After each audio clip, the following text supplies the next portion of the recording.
A common definition of mental health is a person's condition with regard to their psychological and emotional well-being. Mental health is a funny term because often it's assumed that there is concern for someone's mental well-being rather than the underlying assumption that mental health is something with which we all have a relationship, and being out of balance with that relationship should be viewed as part of life, not stigmatized as something we shun, escape, or condemn. Mental health is a state of being. Society has built such negative associations about those individuals who are not at that moment in a state of mental well-being, further alienating those same individuals who may want to seek help. Behold, a new type of group emerges to try to reduce this stigma, but not a 12-step or a therapy group or even a coalition, but an anime club with a passion and commitment to community. This anime club realized that anime was not the only thing bringing their community together.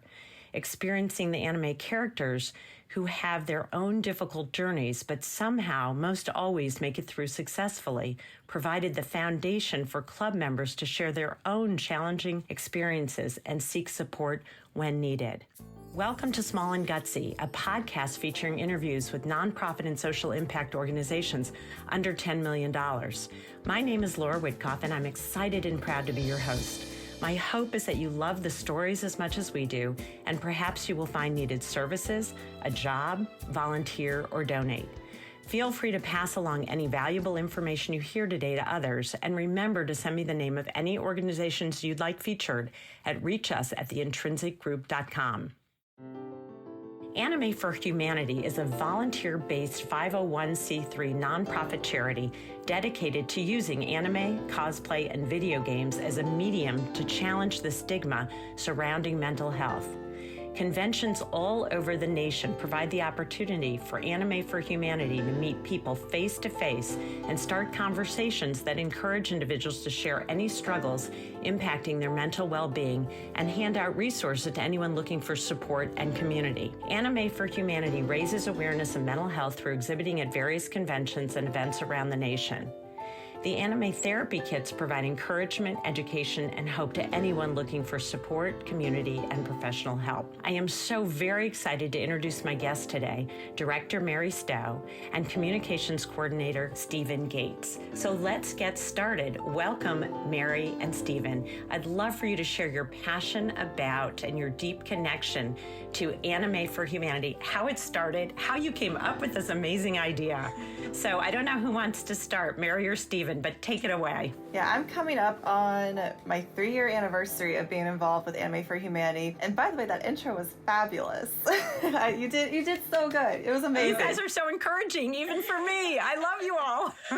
But as you stated, like in that opening intro, our founder, Ben, he started Anime for Humanity as an anime club in college and then realized, like you said, there's this deeper connection amongst the members, and then was like, there's a bigger need out there as well. We all love anime, we all love manga, we all love cosplay, we all bond so strongly over it.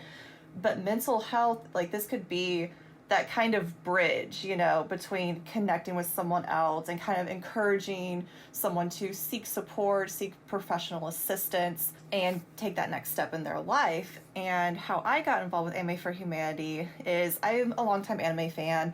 I've had falling outs with it. I was a huge anime fan in junior high and high school, and we didn't really have an anime club. Like, it was very, very small. It was kind of like the nerdy quote-unquote thing. So I just kind of was like on my own with my anime passion. Took a break from it in college and then kind of reconnected with it later in life. And then I found Anime for Humanity when I was actually kind of in like a creative rut, like professionally, creatively, I was just stuck. And I saw this volunteer opportunity to be a designer for this organization called Anime for Humanity. I read their mission statement. I was like, this is so wonderful. I love anime, I love cosplay, I love video games. And it's a new way for me to hopefully get out of this situation that I'm in mentally, but also help others. So that's kind of my background on how I got started. And like I said, 3 years coming up, I've been to conventions across the country, at the booths, passing out anime therapy kits, connecting with people, and it's been a wonderful journey. I did omit Ben at the beginning. He and I had been in email contact. I've seen his blog on your website, which I thought is really fabulous. Would you mind sharing a little bit about him because he couldn't be here today, and then I'll pass it to Stephen? A little bit about Ben. He's an enigma of sorts. Yeah, he's an enigma of sorts. He's definitely a very behind the scenes person. He doesn't take nearly as much credit as he should for what he does. Like I said, he kind of puts us out here on the forefront, but he's really the mastermind behind everything. He is a trained and licensed counselor. His drive, his passion, he'll have an idea. He'll come to like me or Steven with this idea and be like, guys, we need to do this, and he'll just go. And he's just like, here's what we're going to do. What do you need from me? How can I help y'all achieve this and to grow this organization? So he's so passionate about Anime for Humanity and reaching as many people as possible. I really love it. It was actually my son, Michael, who's really into anime, who found you all. I asked him to take the lead on connecting with Ben, and they went really back and forth with this beautiful exchange. And I could see from that, as sort of an observer, that Ben was so invested in whoever reaches out to him.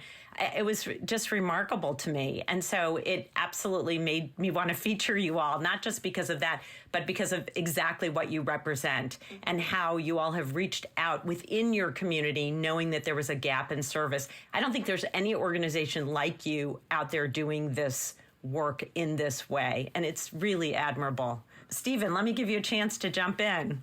I've been involved with Anime for Humanity for, I would say, about a year and a half now, roughly. I was hanging out. I'm big in the content creation community. Twitch is kind of where I've got all my start and all of this. And I was hanging out in a friend's stream, and he was associated with the organization at one point. And he said, hey, we need anybody that might be able to volunteer at a booth down at DreamHack Dallas. And I live up in Oklahoma, not that far away, about 3 hours up. And I was like, free tickets to a convention, I'll do it. I can pay for the hotel, I'll do it. And so that's kind of like where I just like jumped headfirst into it. And then afterwards is when I kind of got to learning about the actual mission behind what Anime for Humanity is doing. And I started getting more involved after that. You know, I discovered after doing mental health fundraising through Twitch in the past, Anime for Humanity really struck out to me because one of the things that really stands out is the fact that it uses the idea that some of these like niche communities, like anime, cosplaying, these communities sometimes feel isolated. And the number one thing, in my opinion, for mental health has always been knowing that you're not alone in anything. So having people to relate to was huge for me. Like knowing that people, that they're providing these places for people to be able to connect and allow them to understand that, hey, you know, you're not alone. Then fast forward a little bit after a couple of fundraisers, working some conventions, and here we are. Just kind of moved up the ladder and taken a bigger role within the organization. I got to actually go out to DreamHack Anaheim and hang out with Mary and Ben and a few of the others, and it was a ton of fun getting to go out and actually put in the foot traffic out there and seeing just how like culturally different it is out there versus how it is like say here in the South. And when it comes to like my love for anime, I'm a little bit more of a casual. I like the typical, you know, the Dragon Ball Zs and the like Cowboy Bebop is my favorite of all time. It's one of those like widely known ones. Getting involved with Anime for Humanity has allowed me to kind of open my eyes to more of the actual anime culture and learn more about myself. I loved so much of both what you, Stephen, and Mary said in terms of you both in your own way talked about the isolation. Mary, you more in elementary and then middle, or really middle and then high school, and where to take this. And Stephen, you just commented on it. And I think you're 100% right, is connection is what keeps us grounded. And so our relationship with mental health has to include others. And what you've done so beautifully is you've centered it around an interest. So already people are gathering together around an interest. And then with that interest, you have characters who have their own journey, who struggle and survive, which is a metaphor and a message for what we all go through. And so it not only bonds us around the topic or characters, but also around the human connection by being able to have a safe conversation and not feel like you're alone, you're the odd person out, or you're marginalized. I can't tell you enough how I appreciate that as a social worker myself, and certainly a practitioner previously in the clinical realm, now doing more organizational work. You're just 1,000% right. Those connections keep people able to make decisions to get the help that they need in a more formalized way. And you're that first step. Walk us through being at a convention. Folks come up and are curious about what you're doing because it is outside of the typical booth at a convention, I would imagine, I mean, to an extent. How does that happen? And then share a little bit about what a therapy kit is. I'll start with the what it's like at a convention. Mary's amazing at explaining what's all in the anime therapy kit. I have one in front of me too. Okay. She's always got one on standby. Like no matter where she's at, it's crazy. Like you're at church. Oh, hey. So for me, like at conventions, working with Anime for Humanity, you get to actually meet a lot of people. This is where it got surprising for me. You get to meet a lot of people with those shared interests, but not only that, but like the shared behind the scenes insecurities and stuff like that, which is where I think anime really stands out. And I think that's why so many people identify with anime characters, is because it seems like a lot of times in most of your, especially your popular anime, the protagonist typically deals with some kind of major insecurity issue, whether it stemmed from like an anxiety or something like that, or a trauma. So you get to hear these people tell their stories, and it's like, because people want to talk about it, people do, but people are afraid to talk about it. So when they see, this Anime for Humanity, and they see all the, the anime culture stuff in the booth and everything, they're more apt to be open about their stories. And then we're able to actually pass along those resources for free. And that's the anime therapy kit, which you're going to hear more about in a moment, is something that we hand out for free, no strings attached. Running the booth and discussing what our mission is obviously important. But for me, the most intriguing part of it and interesting part of it is hearing how more apt to be open people are whenever they do have that similar interest with you. And so hearing people talk about these things is insanely intriguing, and how open people are to the idea of this, because you hear a lot of people get a little kind of apprehensive whenever you discuss mental health. Right. But when you present it in this package that involves something they're extremely interested in, they're so much more open to it. And so just seeing how much more open people become in both not only giving information, but receiving it whenever there's that common interest is what conventions have been all about for me. Yeah, you've really created a safe space. Because I imagine at the booth, you name the language, someone has, this character's suffering from depression, or have you thought of this? Or so it opens up this conversation where most folks walk around feeling it as a deficit and have to hide it. And you've really created the safe space for not only your own experience to share, but the characters. And so you're open to really listening to folks' experience with their own struggle. Mary, tell us about the kit. So I've got one, like Steven said, I always have one on hand. It's a good little packet. It's got all sorts of goodies in it. And like you said, this is 100% free. We make hundreds of thousands of these and just pass them out. It's free. Take one for your friend as well. Because, at conventions, it's busy. Like, if your friends are over here, some over here. And we're like, no, take 2 or 3, If you think these are resources that, like, people would need as well, like, feel free to. And they've got, like, a bunch of goodies in them. It's like a poster, a bookmark, a Pokemon energy card. I have that one on me. Just for, like, good energy, good vibes. We have, like, little buttons. We have, like, some cute little fun things in it. But then we also have the important stuff, like the text crisis hotline number on the back of the bookmark. There is more hotline numbers, text apps. So it's anime, and then it's mental health resources as well. We have our mascot, Ki-chan. So she's an Anime for Humanity original. So she's kind of like the nice, happy face. We've got like emotes of her, and so she's all over the anime therapy kit. But then we have this flyer, which is like stigma. We call it stigma-free anime. And it's anime that has mental health like themes to it. It shows characters that struggle. It shows characters that overcome. And I know one of them, we've actually focused on support systems last May for anime. We realized that we can talk about animes that have themes of depression, suicidal thoughts, but support systems are also an important thing. So we actually took an entire mental health awareness month and just focused on this is this character's support system. This is how their support system helped them overcome this obstacle. And it gives people something to relate to. And then the newest edition, which I really like, is a pamphlet about how to deal with the PostCon Blues. And we actually did talk to some therapists and psychologists about what they suggest, about you just had this big, awesome, incredible weekend. It's high energy. It's you're not sleeping as much as you used to. You're probably not eating as much as you should.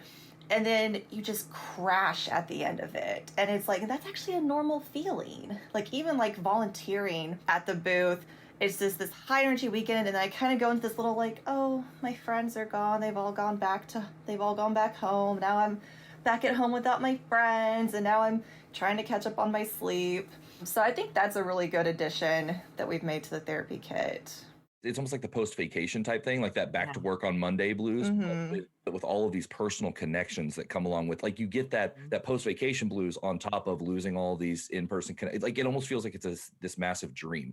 As somebody who suffered from PostCon Blues severely, like I sat in my hotel room the night before I was ready to come back from TwitchCon, and I actually like cried. Sure, of course. It was, and that pamphlet in and of itself has helped me a ton, because I got my hands on one after DreamHack Anaheim, which was the last convention that I attended, and it helped a ton on how to kind of ground yourself back into reality and alleviate those symptoms. Yeah, it's such a great point.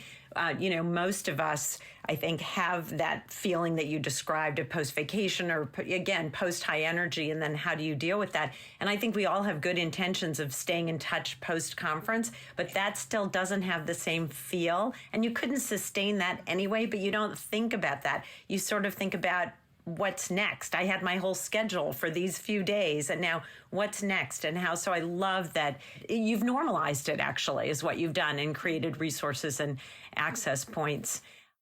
Would you be able to share a story that highlights for you an impact that you've had on someone who came up to you? And don't share names, obviously, but I just wanted, I want to have my audience really get that feel of what that's like. So I have one that comes immediately to mind. I was volunteering at a convention in Dallas, and we had someone come up, and like Stephen was saying, it's incredible how the walls just drop at a booth on a convention floor. It's loud, it's busy, there's so many people, and all of a sudden you just have this connection, and they just feel safe. And all of a sudden they just open up. I had someone come up to me and actually open up about their mental health struggles they were going through. They had just recently gotten a diagnosis for something that they had been dealing with for years, apparently. And so they were in this very, like, up and down roller coaster part of their life of, okay, I have a name for it. My family's very confused. My church is very confused. And they were getting a lot of negativity from people who are supposed to be their friends and family. And then I'm there at the booth, and I'm like, but you're going to therapy, you have a name for it. Like, I was like, you're doing good. Like, it sounds like you're making so many improvements, and just giving them that little bit of encouragement changed their whole perspective. And now they are a very active part of our community. They're a moderator in our Discord. They love and they praise Anime for Humanity as an organization for being this safe place for them to come and talk about what they're going through. They don't have to hide their mental health. They can talk about their therapy if they want to. They're able to vent privately about their family and friends, because sometimes we do need to vent about our family, so they have a judgment-free, safe place where they're able to be like, oh my gosh, this week was so rough, and have people who are like just there to give them encouragement, or just there to listen, and without giving any sort of negative feedback. So that's one story that always really touches me. It's a great story. You pointed out a few things that I think are so important. The first is that when they finally are sort of get a name or whatever it is that makes them feel like, okay, this is a category, even though I'm not always a fan of that, and expecting family to embrace and sort of, or church or religious affiliation to embrace and sort of have a sense of relief, versus almost because of the organizations or the family's fear, they're unable to embrace it in the way that you're describing. And so you again have created this, you said it yourself, non-judgmental, safe space where someone can feel like you're an adoptive family in that moment, to give them that kind of support. And that is doing something that sometimes family or other affiliations just aren't able to do for whatever reason.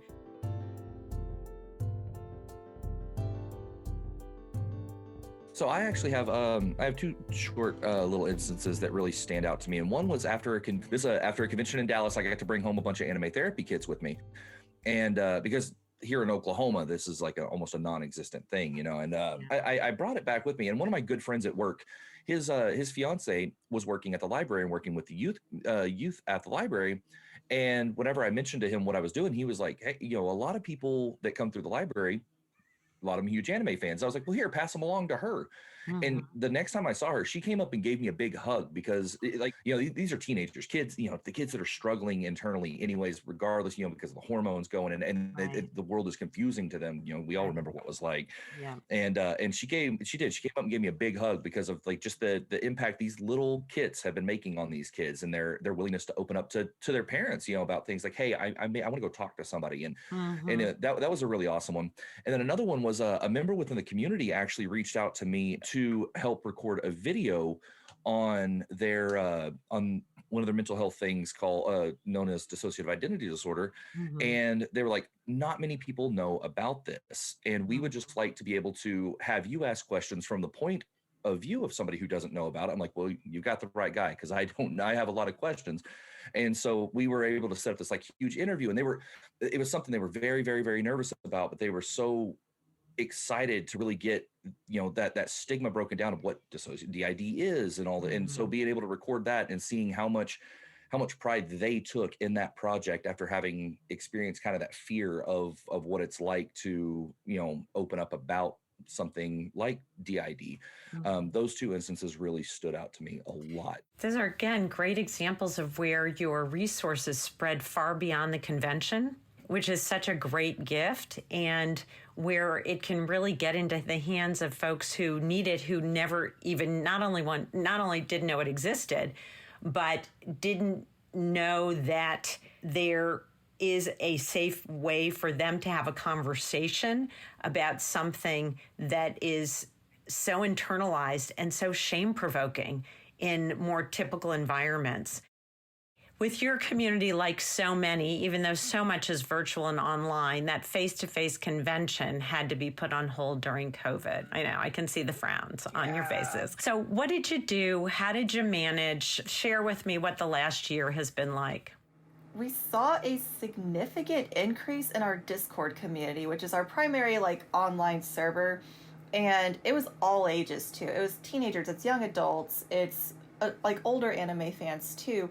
It felt almost overnight, because all of a sudden it's just new member, and all of a sudden this activity just increased. And we only just kind of had like a bare bones, like minimum, like moderator team, and we had to like quickly be like, oh, we need more moderators. We need people like moderators who are in other time zones, like Europe.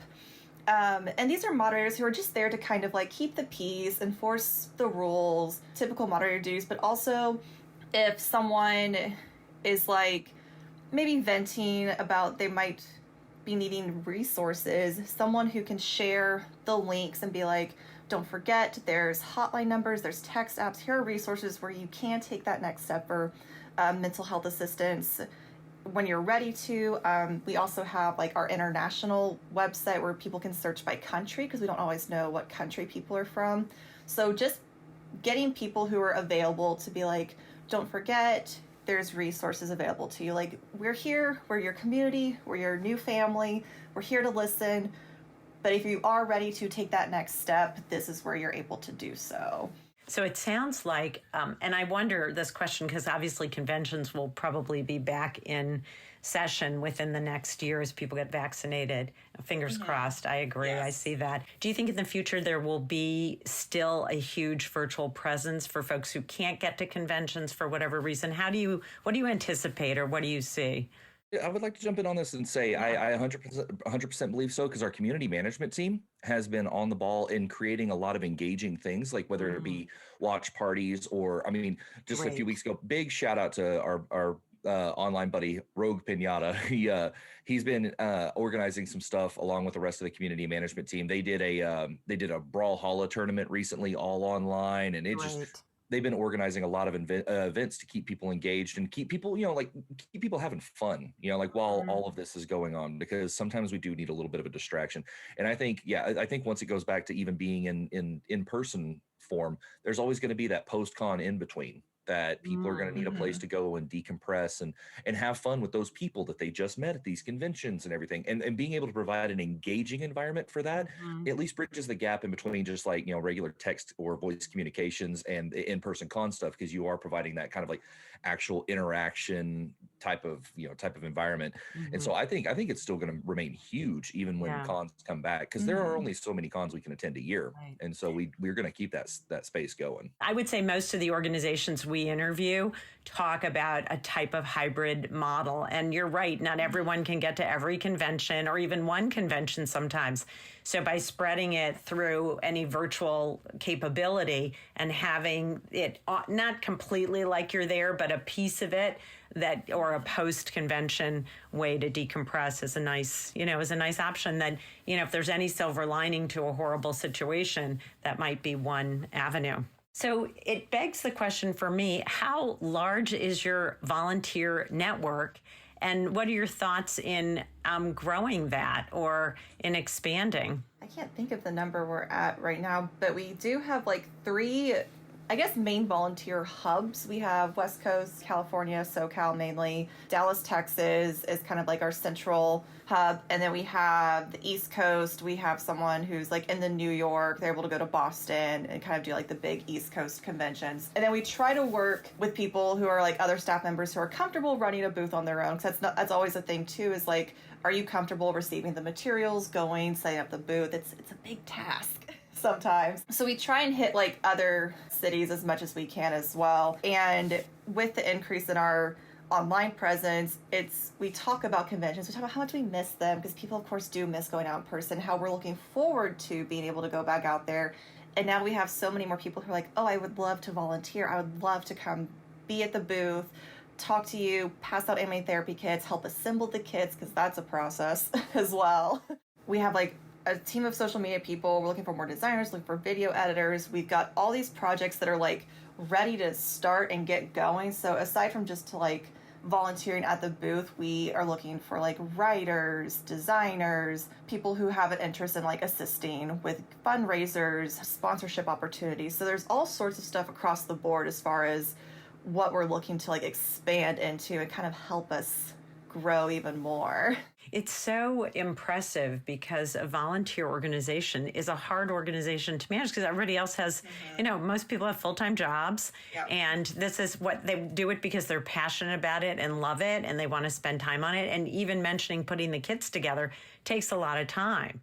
Currently, you have these hubs, and how do they interface with each other? Currently, we do everything like online. We have like our Discord. We have chats that are like where staff are able to like kind of connect together, talk about what's going on. We do our best to get on like voice calls, video calls, just kind of check in with each other, be like, okay, this is what I'm working on. This is what I'm working on. Do you need help from me? How can we work together on this? And also just to kind of chit chat with each other, because a lot of us have met each other in person in some way, shape, or form over the past few years. And so we also just like to catch up and do a little bit of team building. I love it. I mean, that's part of a good work environment, regardless of volunteer or not. Some people think volunteer is not work. It's work. Oh, it is. Outside of the kits and the online presence, how does one sign up? How do folks become part of your community? So when it comes to that, one of the easiest things to do is literally just join the Discord, and it's a simple like a vanity link style. We are Discord partnered through the organization, so it's discord.gg/anime for humanity. You just come in, you read the rules, make sure you're willing to follow them, and then it's that easy to start connecting, because it's a very engaged community. Aside from that, you can always visit animeforhumanity.org to kind of learn more about what we do and if it is the right fit for you. And in the Discord, are there subgroups or sub-connecting opportunities for folks? Tell me a little bit about that. Yeah, we got everything broken down. We've got a lot of channels. We have topics for anime and manga. So if you want to talk about anime and manga, you go to that channel. We have one for video games, cosplay. Artist Alley is where people can share their art. Photo therapy, where people can share photos. We have a music room where you can go and listen to music and like share music with other people. food therapy where you can show what you're cooking, what you're eating. We all love food. We all love snacks. And we also have one called Achievements, where no achievement is too big or too small. It could be, I finally folded laundry. It could be, I just graduated high school. Like, we've had people actually come in and be like, I don't know if my achievement's worth celebrating. I'm like, no, share it.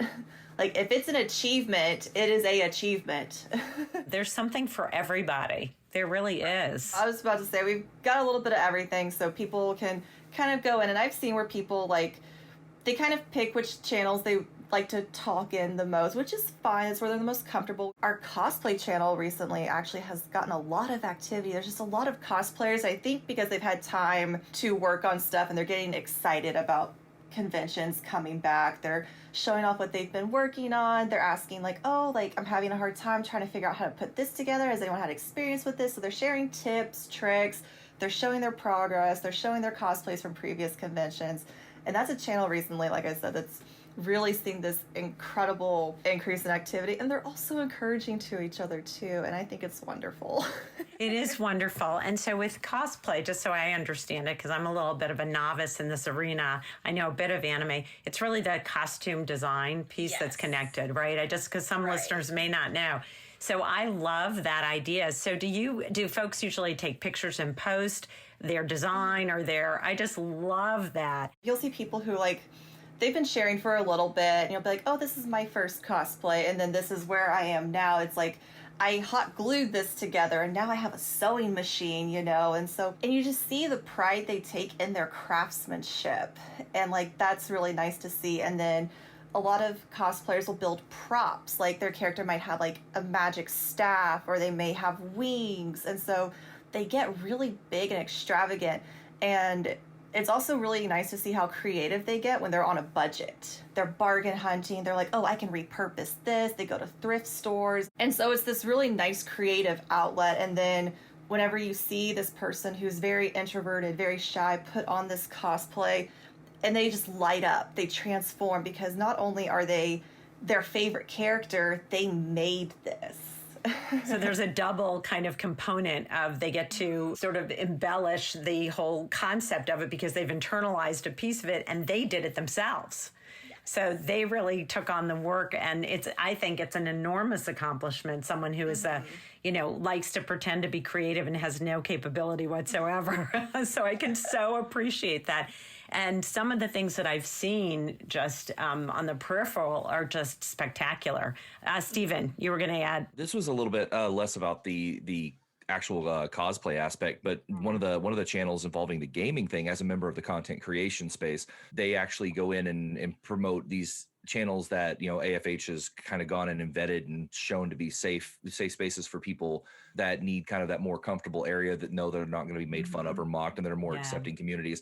And so even in the content creation space, if people want to go watch a streamer do something, they don't have to worry about going in and being ridiculed for this or that or the other thing. And it's providing, again, it's not just within the Discord, it's providing places for you to be outside of the Discord that you can feel safe and comfortable with who you are. It's just the outreach from the organization as a whole is just absolutely phenomenal.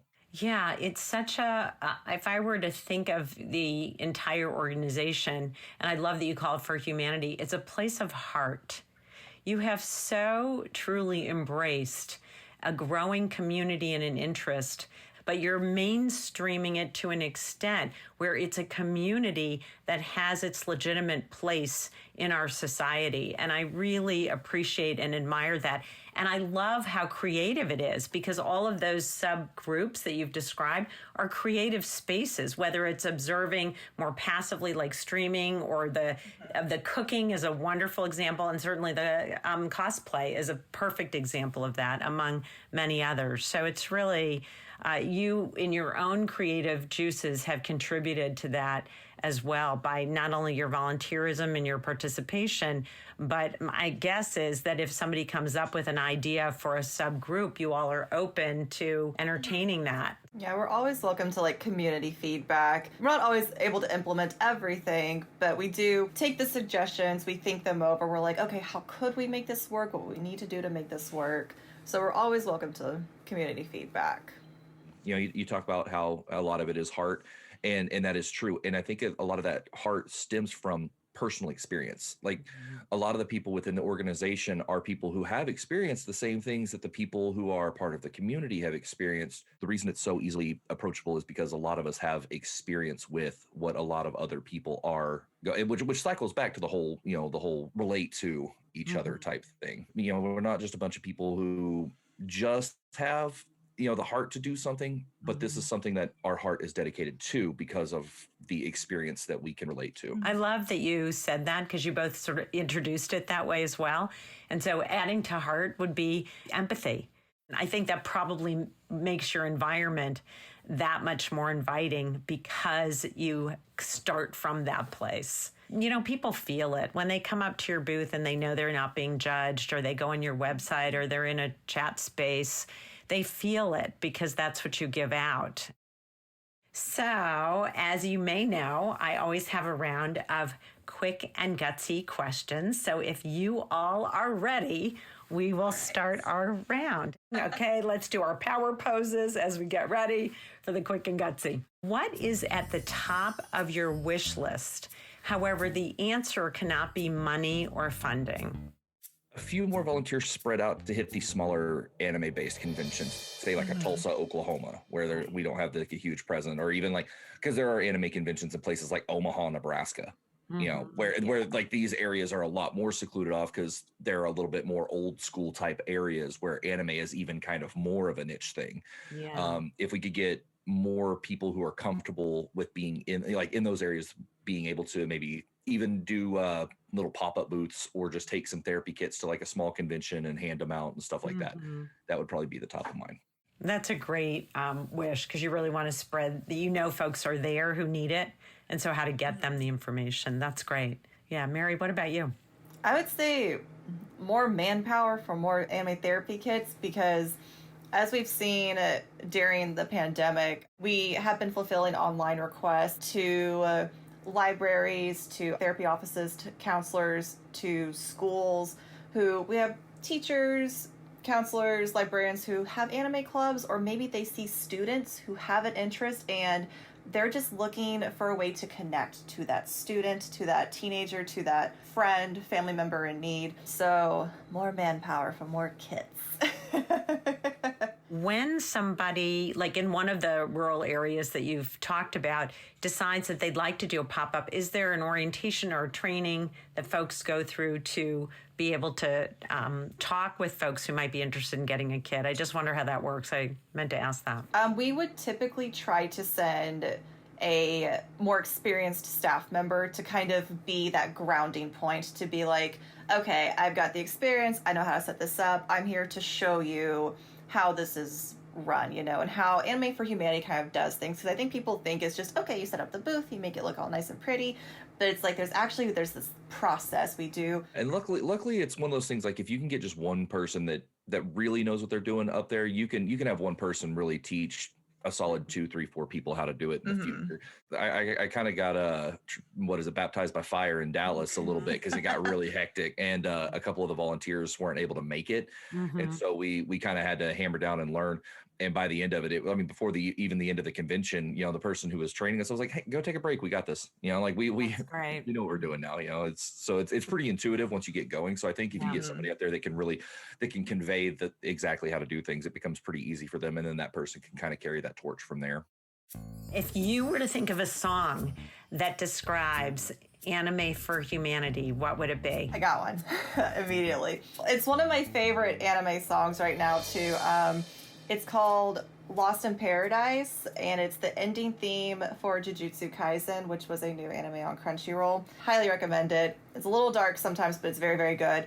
As I just said, it's got these dark themes to it at times, but then the ending theme, it's light, it's bubbly, it's pastel colors, and so it kind of is like, oh, we just had a really big plot point, but here's kind of this like last little uplifting, and it's just one of those songs that you can't help but dance to. I love it. It totally describes your organization, like 100%. Brilliant. I love it. Okay, Stephen, what about you? That's great. So mine's a little bit more of a classic, like a classic, as opposed to an anime theme song, but it kind of encompasses the actual message, and it's "Lean on Me" by Bill Withers. Oh, That's the first one that come to my mind as soon as you said it, and that's one of my whenever I'm kind of feeling down, that song will play and it'll kind of make me a little misty eyed. Those are both great theme songs because one really describes the organization, the other is really what you do. What makes Anime for Humanity gutsy? Because it is. One of the things that really I think makes it gutsy is, and this was after experiencing in-person stuff, the sheer amount of work that goes into, like Mary said, just putting together those kits. Because like what people don't see is like the little buttons and stuff those buttons are made by like we have the button making machine and everything, but at the same time, what makes it amazing on putting in all this work is we find ways to have fun doing it in each other's company. And like a lot of times up and coming anything, whether it be businesses or nonprofits or anything, things start going sideways. People start panicking and it becomes stressful. A lot of the Anime for Humanity crew know how to circumvent that to make it like, you know what, things happen, water off the duck's back. Let's just keep doing what we're doing because the message is still there, regardless of if everything is perfect. It's like we're just trying to help people. We're not trying to, like, we're not necessarily trying to impress everybody. We're just trying to help people that need it. And that I think is one of the gutsiest things about this organization. I think Steven summed it up pretty well, but I also say like we're already taking this kind of big leap just being at a convention, and even like big conventions, smaller conventions, it's still you in a room of people and I get really nervous in front of crowds actually. And so as a volunteer and like I guess a little bit more on a personal level too, like me just being there in that space and talking to people, I know they're there for the same reasons I am. They love anime, they love manga, they love video games. So it kind of eases like that nervousness, but also we're just trying to set ourselves apart from every other booth in this convention floor, and so that's just kind of like this nice big leap of faith that we take whenever we go out into a space. What is something that outsiders or maybe even a few insiders don't know about Anime for Humanity? So that's a little tougher because we are pretty transparent about what we do in our process. I would say just Ben. People don't know anything about he's like I said, he's an enigma. Like we'll try and get like group photos at booths and he's always like, oh, I'll take the photo, and we're like, Ben, get in the photo. Like we always joke that the only thing we know about him is that he loves Korean barbecue, which that's become almost an Anime for Humanity staff tradition for like after convention dinners is like, we've been working all day, we're hungry, where are we gonna get food? And he's like, Korean barbecue, already booked us a table, let's go. Okay, we're dedicating this podcast to Ben, okay? Yes. I love it. He is the founder. It was his idea initially, and he doesn't seem to necessarily need to take credit. So we're giving him credit. Yes. We're giving him a shout out, okay? Ben, the founder. By the way, his blog is great that you have on your website if people get a chance to read it. Outside of Ben, for this next question, if you could get one celebrity or influencer to endorse or talk about Anime for Humanity, who might it be? Stephen Blum. He's my favorite voice actor in anime. He's played Spike Spiegel in Cowboy Bebop, but he also does he does a lot of video game voiceover too. So he like kind of encompasses a lot of different alleys that we're invested in. Mary, anyone for you? I'm drawing a huge blank on his name. The voice of All Might in My Hero Academia. Chris Sabat. Yeah, like he's Vegeta in Dragon Ball Z, he's Zoro, I believe, in One Piece, and then he's All Might in My Hero Academia. And from what I've heard, I have friends who've actually met him at conventions. He's such a nice person. I think he's from Dallas, too. But I would love to have the voice of All Might give us a little endorsement. So I know, Stephen, you mentioned before how people should find Anime for Humanity, but let's just do one more shout out so folks remember. How should people connect with you all? Yeah, like I said, the easiest way to learn more about the organization in an easy, like kind of bite-sized, readable setting is animeforhumanity.org. But to just dive right into the community, discord.gg/Anime for Humanity. It's as easy as that. Just like I said, read the rules, accept them, follow them. I want to thank you both for spending time with me today. It was so enlightening, so wonderful, so heart-filled. I loved the conversation. It was absolutely fantastic. And I'm hoping more and more people learn about what you're doing and can volunteer, donate, be part of your community, get the help that they need if they need it, and be there to support one another. Yes. Well, thank you for having us. Thank you for having us. We really appreciate it. I loved it. Our blog of the small and gutsy nonprofits and social impact organizations can be found in the organizational stories section of the Intrinsic Group website, so that we can continue to link clients, volunteers, future employees, and donors to this small but very mighty network. Of course, we can't take responsibility outside of our own vetting of the organizations we interview. So before you sign on to support or work for them, we encourage you to do your own due diligence and research them as well. We just want you to learn about the small and gutsy nonprofit and social impact organizational sector so they can spread their story and their impactful work. I want to thank my partners in this endeavor, the Intrinsic Group, a management consulting firm specializing in guiding organizations to leverage talent, optimize processes, and to ensure the organization's narrative is aligned with their culture. The volunteers, my co-producer, sound engineer, and composer, Pavel Franson, and my graphic designer, Nate Addy, my social work intern extraordinaire, Stephanie Tran. Please check out their bios on the Intrinsic website, and all the folks, friends, and family who have guided and inspired me. And thank you for listening. If you like this podcast, please share it with your friends, give us some stars, and write a review on wherever you listen to podcasts. And if you're interested in sponsoring Small and Gutsy to keep it going, please reach out to me at reachus@theintrinsicgroup.com or buy us a coffee at www.buymeacoffee.com/small and gutsy. So as you all know, we've started since our 10th episode to give shout outs to all of you who are giving a shout out to us. So here we go. From Amy, Small and Gutsy is as wonderful as its creator. Like anything Laura Whitkoff gets behind, visionary and change making. Thanks, Amy. That means a lot. From Small and Gutsy to Big with Impact, I'm Laura Whitkoff, and thanks for listening.